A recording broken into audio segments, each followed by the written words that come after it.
Në episodin e sotëm të nderuar miq, do të flasim për një temë apo do të presim një temë që shpesh ne e lëm nën hije apo nuk japim vëmendjen apo rëndësinë që e meriton. Pra do të flasim për ushqimin si mjekim. Miqtë e mi të nderuar, gjithsesi, siç më ka rënë edhe mua, besoj që edhe juve ju ka rënë të dëgjoni të thuhet se ne jemi ajo që ham. Por, a e kemi menduar ndonjëherë se si ndikon ushqimi që e vendosim në pjatë, qoftë në humorin ton, në energji, apo edhe në shëndetin mendor, apo sido që tjetë në emocionet tona. Aq më tepër në kohën kur lodhja mendore, stresi dhe ankthi tashmë janë bërë pjesë e përditshmërisë tonë. Në këtë rast, ndoshta duhet ta dim apo të përpiqemi ta kuptojmë se përgjigja nuk gjendet gjithmonë në farmaci. Atë duhet ta kërkojmë gjithsesi edhe në kuzhinat tona. Për të na ndihmuar ta kuptojmë sa më mirë që është e mundur këtë lidhje të mrekullueshme mes ushqimit dhe shëndetit mendor apo shëndetit emocional, në studio kam të ftuar teknologën e ushqimit, që së shpejti do të na bëhet edhe nutriciste, zonjën Narisa Ajeti. Naris, mirë se erdhe. Faleminderit fillimisht për kohën që ke ndarë thjesht në studion e Radio Kosovës dhe pak a shumë të na ndihmoni të kuptojmë më mirë se si ta përdorim ushqimin, si të jemi ndoshta më të lumtur e gjitha këto. Faleminderit shumë për ftesën tume. Patjetër sot kemi me diskutu gjithçka çka ka të bëjë rreth ushqimit në pika sipërfaqësore. Përsa i përket shëndetit dhe lidhjes që ka me ushqimin, mundemi me thonë që ka një afërsi tepër të madhe për shkak se, siç e tha edhe ti, çka ham ne jemi, është një shprehje që vlen jashtëzakonisht shumë, çka do që i ofrojmë trupit dhe e fusim brenda në trupin ton, ajo me kalimin e kohës edhe kemi me u formu në atë mënyrë. Disa studime të fundit kanë treguar se rreth 90% e serotoninës, hormonit të lumturisë, prodhohet në zorë e jo në tru. Për fillim, a mund t'na tregoni pak se çfarë nënkupton vërtet ushqimi si mjekim? Ushqimi si mjekim nënkupton përdorimin e ushqimit jashta përdorimit përditshëm që kemi për të përfundu, domethënë edhe për me mbështet organizmin tonë që me pas një funksion të mirëfillt, jashta ofrimit të energjisë, pra që është një prej roleve që ushqimi e ka. Ushqimi në raportin si mjekim përdoret për me trajtu, me shëru, apo me mbaj në gjendje stabile në mënyrën që mos me kalu në për regres të sëmundjes apo të çrregullimit që mundem me pas pacientit cilin e kemi përballë. Këtë aspekt mundemi me përfshi pjesën ku ushqime ndryshme, si për shembull përdorimi i frutave dhe perimeve, të cilat janë të pasura me antioksidantë, ndihmojnë në krijimin, në lirimin, neutralizimin e radikaleve të lira, ku me neutralizimin e radikaleve lira menjëherë bëhet lirimi i stresit oksidativ dhe qelizat në trupin e njeriut reagojnë në formë normale dhe janë më të lira në aspektin që nuk do të krijohen ndonjë sëmundje siç është për shembull kanceri, e cila fatkeqësisht po prek shumë individ.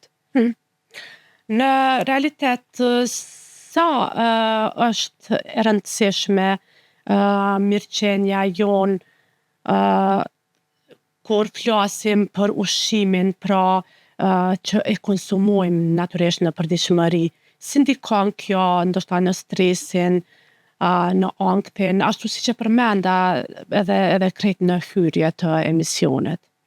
Atëherë ushqimi kur lidhet me shëndetin mendor, kjo pyetje shumë e mirë, faleminderit shumë që ma parashtrove këtë pyetje, për shkak se ushqimi ka një rëndësi tepër thellë në shëndetin mendor, krahas rëndësisë që ka edhe në pjesë tjera të organizmit, lidhet direkt me tru, siç e përmend edhe pjesën e atij studimit që 90% e serotoninës formohet në zorr dhe jo në tru. Për me shpjegu pak atë pjesë dhe me ndërlidh me këtë pyetje, serotonina është e vërtetë që pjesën më të madhe të formimit e ka në zorr, për shkak që në momentin që zorra është e pastër dhe mikrobiota e zorrëve është në rregull dhe në funksion të duhur, atëherë formohet lehtë serotonina. Serotonina është një hormon që sintetizohet prej elementeve të tjera të cilat në momentin që merren përmes ushqimit, hasen ato siç është triptofani. Triptofani sintetizohet në serotonin dhe pastaj serotonina i siguron trupit një humor më të mirë, një gjendje më të mirë shpirtërore. Në përgjithësi me fol për sa i përket shëndetit mendor dhe rëndësinë që ka ushqimi në shëndetin mendor, mundem me thonë se edhe në momentin që ne konsumojmë një dietë e cila është e varfër themi kushtimisht në formën kur nuk ka elemente të cilat i nevojiten trupit për mi pas të tilla si proteina, vitamina, minerale, antioksidant, atëherë organizmi ka me qenë rrjedhimisht më i mërzitur, po themi, për shkak se truri nuk do funksionojë në formën se si i nevojitet. Po cilat janë këto ushqime që duhet marrë dhe të cilat na ndihmojnë në prodhimin e hormoneve të lumturisë, siç janë qoftë serotonina apo edhe dopamina. Sepse naresa në rregull tani njerëzit janë duke shkuar ndoshta në drejtim të asaj që po ushqehen shëndetshëm edhe gjitha këto, por unë mendoj se ende kemi nevojë ndoshta të edukohemi kur është në pyetje një dietë e shëndetshme. Sepse jo të gjithë njerëzit ndoshta e kanë të njëjtën kërkesë në organizëm për një ushqim të caktuar. E vërtet. Pjesa e organizmit është diçka shumë tërësore, e cila është në momentin kur ne kemi të bëjmë me pacient ose klient ndryshëm, ne patjetër që duhet me konsideru se secili organizëm funksionon ndryshe. Jo dieta e njëjtë mundet me ju përshtat dy personave, pavarësisht nëse ata dy persona kanë diagnozën apo qëllimin e rezultatit të njëjtë. Për sa i përket serotoninës edhe dopaminës, ka produkte të ndryshme ushqimore të cilat mundem me siguru një numër të konsiderueshëm të triptofanit, i cili pastaj siç e thash sintetizohet në vitaminën në serotoninën, hormonën e lumturisë, dhe ato janë për shembull bananet, mishi i pulës, mundet me pas farat e kungullit, qumshti, dhe këto janë kryesisht disa prej produkteve që janë më të rekomanduara për me u përdorë për me rrit nivelet e serotoninës. Ndërsa për sa i përket dopaminës, që është hormoni i motivimit ndryshe njihet, apo edhe hormoni i kënaqësisë, ka produkte kryesisht që përfshijnë vlerë më të lartë proteinike, të tilla si mishi i pulës, vezët, avokado, produkte të cilat kanë përmbajtje në përgjithësi më të lartë të proteinave. Tani jeni në rrugë për të bërë dietologe, nutriciste, por mund na tregoni pak se në rast se një person ndoshta ka kilogram të tepruara, dhe mos themi mbi peshë, edhe dëshiron ndoshta të humbë kilograme të vina të peshën normale. Sa është e rrezikshme qoftë nëse është mbi peshë apo edhe nëse shkon nën peshë? Sepse shohim njerëz që ndoshta duke e mbajtur një dietë strikte edhe humbin edhe më tepër kilogram se sa që ndoshta i përgjigjet gjatësisë së një persone. Për sa i përket mbi peshës dhe nën peshës, që janë dy terma ekzistues deri tani,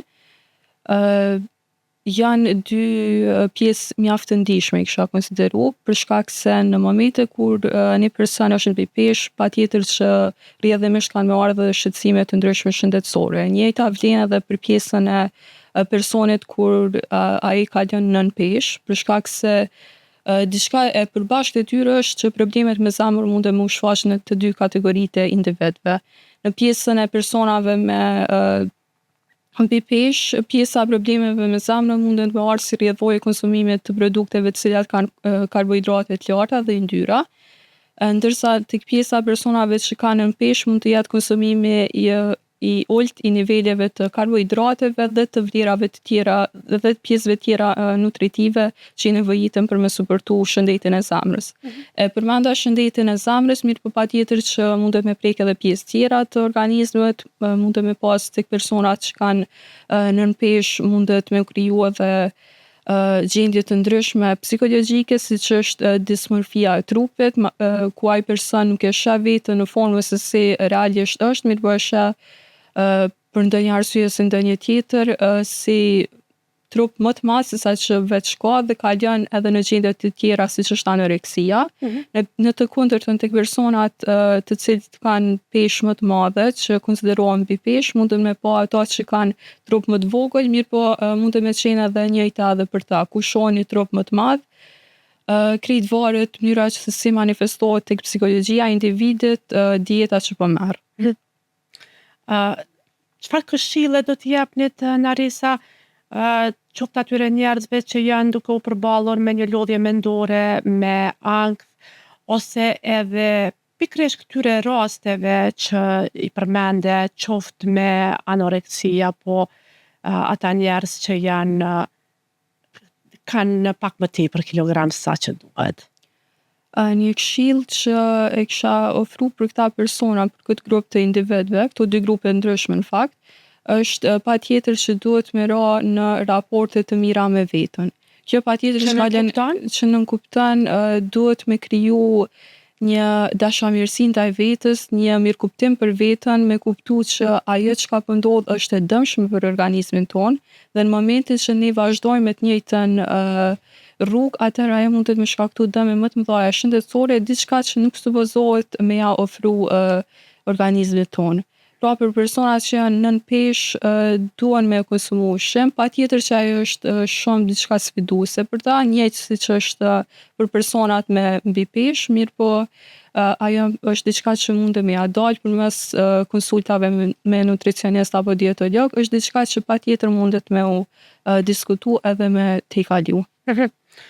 Po në rast se një person thjesht nuk mund ta bindë veten, nuk është ndoshta edhe sa duhet i disiplinuar, çka do ta ndihmonte në këtë rast? Si do ta ndihmonte ai person veten e vet?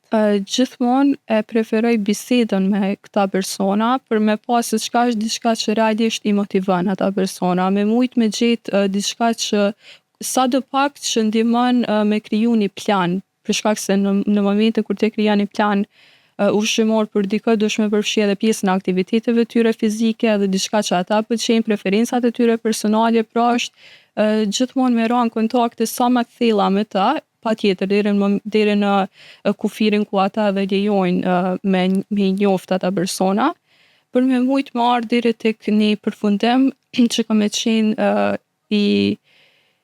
i duhur për ta. A ka ndonjë ushqim që duhet shmangur sepse ai ndikon negativisht qoftë në energjinë tonë dhe qoftë në përqendrim, duke qenë se tani jemi në një kohë kur dinamikat e jetës, përditshmëria shumë e ngarkuar, cili do të ishte ky ushqim që ndoshta do të na ndihmonte në këtë rast? Në fakt ka kombinime të ndryshme të ushqimeve të cilat nuk preferohen që të shndrohen me njëra tjetrën afër. Janë për shembull ushqimet që janë të mbushura në vakt i plot, pastaj ëmbëlsira me një herë pas saj.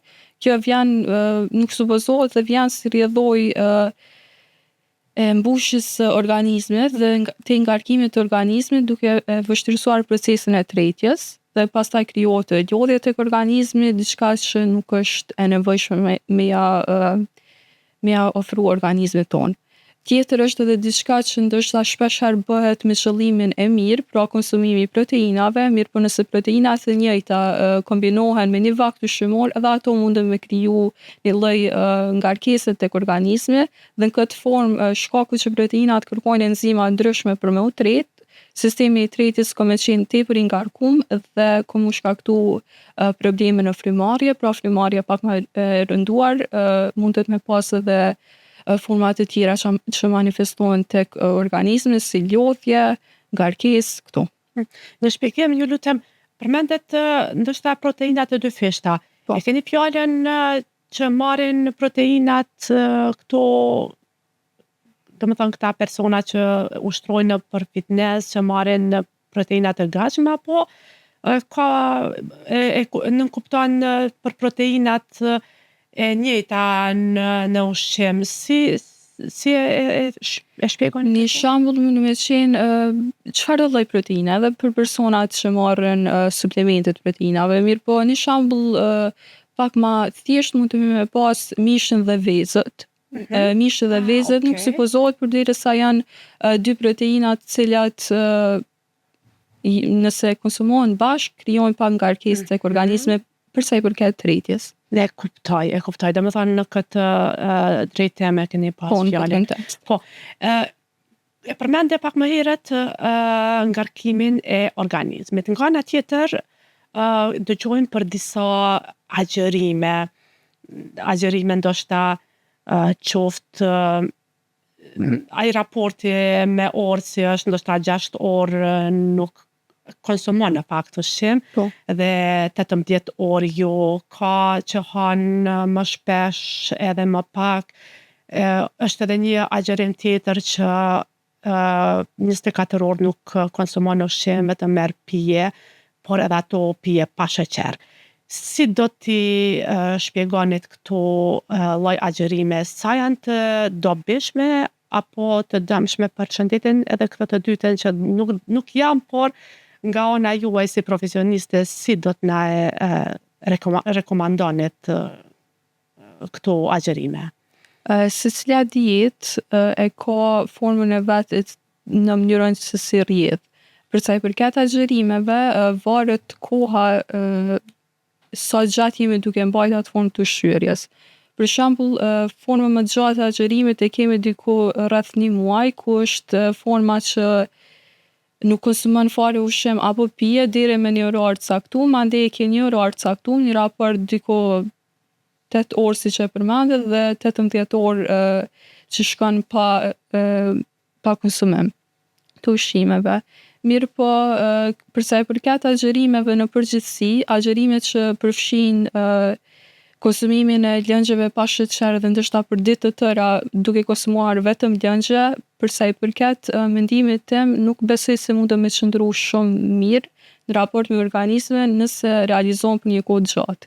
Pra mundet me shku një periudhë të caktuar. Zakonisht forma më e mirë e agjërimit është me përfshi një kohë caktuar ditës, disa orë pa konsumuar ushqim dhe pastaj me konsumu ushqim, sesa me kalu një ditë të tërë vetëm me konsumimin e lëngjeve. Varësisht prej organizmit, pra po them, derisa kjo mundet për një organizëm të veçantë me u përshtat, pra kemi organizma të cilat thjesht diagnozat që mundin me pas, e kërkojnë që me konsumu vetëm lëngje për një kohë caktuar, mirë po kjo pra po them varet prej organizmit të pacientit që e kemi përballë. Po. Shpeshherë dëgjojmë të thuhet se ushqimi ndikon edhe në cilësinë e gjumit. A është kjo e vërtetë? Po, zakonisht është e vërtetë, sepse në forma se si ushqimi ka me ndiku direkt në mënyra se si ne e bëjmë gjumin. Për arsye se në momentin që ne konsumojmë, për marrë një shembull pak më thjesht, ku nëse ne konsumojmë një produkt ushqimor i cili ka vlera energjike tepër të larta para gjumit, gjumi jo nuk ka me qenë tepër cilësor për shkak se kemi me qenë të mbushur me energji dhe pastaj gjumi ka me qenë si proces më i vështirë për me realizu. Në rastet e tjera, në momentin që kemi ushqim më pak, prap ka raste ku individi mundet me pas uri, dhe ajo uri e shkakton që gjumi prapë mos tjetë cilësor si shkak i qëndrimit zgjuar gjatë gjithë natës. Nivelet e energjisë mandej kanë me ra, mirë po nuk personalisht prej meje, përdorimi i ushqimeve të cilat e ngarkojnë procesin e gjumit nuk janë të preferueshme për shkak se procesi i gjumit është diçka jetike që ndikon tepër shumë edhe në aktivitete tjera fizike. Përderisa e dim se në raport me dietë shkojnë edhe aktivitete fizike dhe stili i jetesës. Po, cilat janë disa ushqime që ju nuk i preferoni para gjumit dhe cilat janë ato që ndoshta na ndihmojnë për një gjumë më të mirë? Kryesisht ushqimet, siç e përmenda, që kanë vlera të larta të energjisë, nuk preferohen me u konsumu para gjumit, për arsyet që i përmendëm, ndërsa një ushqim apo një pije, ndoshta kisha me thonë që e sugjeroj me konsumu para gjumit, është produktet e kosit ose kefiri për shembull, për shkak se edhe suporton sistemin trec, dhe në momentin që sistemi trec është i suportuar, atëherë gjithë gjendja e individit ka me qenë pak më e qetësuar dhe gjumi mund të bëhet më i lehtë. Sot kur jemi vërtet në një nxitim, gjithë njerëzit ishe duke vrapuar, duke i kryer punët e veta, domethënë e kemi rrëmuj ditën. Njerëzit gjithmonë ndoshta hanë me shumë nxitim. Sa është e dëmshme Narisa edhe kjo marrja e shpejtë e ushqimit? Ose edhe në këmbë ka raste, sepse edhe mua personalisht më ndodh ndonjëherë që edhe duke ecur shfrytësoj kohën për të ngrënë diçka rrugës. Sa është e dëmshme kjo për organizmin? Dinamika e jetës patjetër që ndikon jashtëzakonisht shumë në formën se si ne e marrim ushqimin. Pjesa e konsumimit të ushqimit shpejt mundet me dërgu deri te pjesa e ngarkimit të sistemit trec dhe pjesa e tretjes mundet me u bo shumë ngadalë dhe kjo mundet me dërgu deri tek problematika tjera. Pra nuk është shumë e preferueshme me konsumu ushqimin në formë të shpejtë, sa më ngadalë është më mirë, në mënyrë që me i evitu pjesë të problemeve të sistemit trec. Mirë po ajo ndodh me raste të caktuara dhe krejt çka mund të me bo është me mundu përmes aktiviteteve fizike, me mujt me te kaluat pjesën e tretjes atyre ushqimeve nëse kemi ngarku organizmin shumë.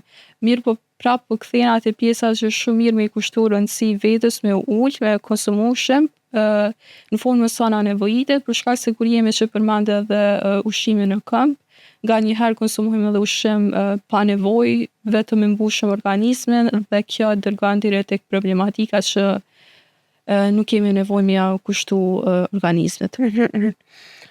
Po ky padyshim se është një problem botror, domethënë të gjithë njerëzit sot i gjenë duke u ankuar për një problem shëndetësor, qoftë nga ushqimi, qoftë mbi pesha, qoftë gjitha kjo që i përmendëm deri më tani. Por çfarë thonë studimet, Narisa, pse ndoshta është duke ndodhur ky fenomen?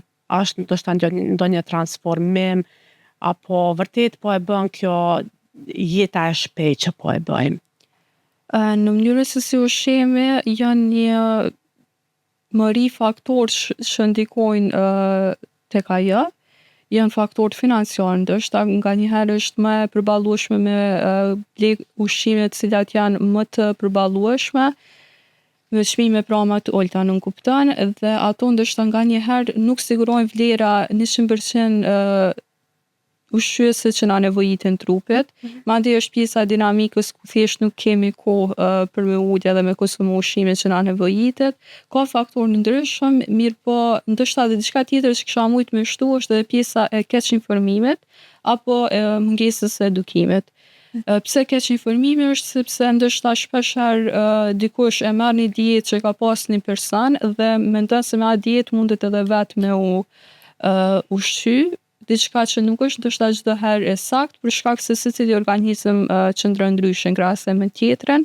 Pra diçka që i përshtatet dikujt nuk ndodh që sigurt ka me u përshtatet edhe për organizmin tënd. Pra kryesisht janë këto pjesë që munden me ndiku. E tani Narisa, këtu më ngacmove që ta parastroj një pyetje. Të njoftojmë të gjithë ata njerëz që janë duke na dëgjuar edhe duke na parë. Po. Cili është rreziku në rast se ta marrim shembull lumja, po e përdor një dietë që e ka përdor Narisa. Çka ndodh tek unë nëse faktikisht nuk e marr këshillën profesionale? Tash janë dy mundësitë, ose ko me funksionu për ty, ose ko me shkaktu shqetësime tek organizmi jot, ndoshta jo dhe shumë të mëdhaja, mirë po varet sa ndryshime kanë organizmat tonë. Përderisa aktivitete fizike ndoshta nuk i kemi të njëjta, mënyrën e stilit jetesës nuk e kemi të njëjtë, gjumin që e bëjmë nuk është në formën e njëjtë, krejt këto ndikojnë. Për këto arsye nuk supozohet me marrë dietën e njëjtë dikujt, edhe pse nëse për marrim shembull unë dhe ti kishim pas një diagnozë diçka që është e njëjtë me njëra tjetrën, nuk supozohet me marrë, sepse duhet me bo analiza ndryshme, cilat ato janë pjesë për një diskutim tjetër, ku nivelet e vitaminave që i kam unë trup mund me qenë në numër ndryshëm në krahasim me ty, pra janë krejt këto pjesë të vogla, cilat bëjnë një ndryshim tepër të madh. Cila është një këshillë e juaja që e jepni për të gjithë ata njerëz që duan të ushqejnë trurin e jo vetëm trupin? Për sa i përket trurin, ndoshta po kaloj edhe te një pjesë tjetër, duhet me ushqy trurin edhe me pjesë pozitive të jetës, jashta ushqimit patjetër. Duhet me pas një qetësi të cilën mundem me marrë përmes ushqimeve që i konsumojmë, për shembull e përmendëm ma herët hormonin serotoninën, dopaminën, i përmendëm disa ushqime që munden me u konsumu për me i rrit ato hormone. Një këshill që e kisha ofru është pra kujdesin ndaj vetës maksimal dhe gjatë gjithë kohës duhet me analizu trupin tonë për ndryshimet që mundën me ndodhë. Për shkak se vetëm në ato mënyra ne mundëm me kuptu sa na nevojitet diçka e re, a ka diçka ndryshe në organizmin tonë dhe mundëm ndoshta edhe me parandalu diçka ose përmes ushqimit ose përmes pjesëve tjera. Atëherë pra ushqimi nuk është vetëm një karburant për trupin, por në një formë është edhe kujdesi për mendjen dhe gjendjen tonë emocionale. Narisa, unë po të falenderoj jashtëzakonisht për kohën që ke ndarë t'jesh sot me neve këtu në studio, edhe për gjitha këto këshilla dhe udhëzime që dhat për dëgjuesit e emisionit për një botë më të mirë. Faleminderit shumë për ftesën.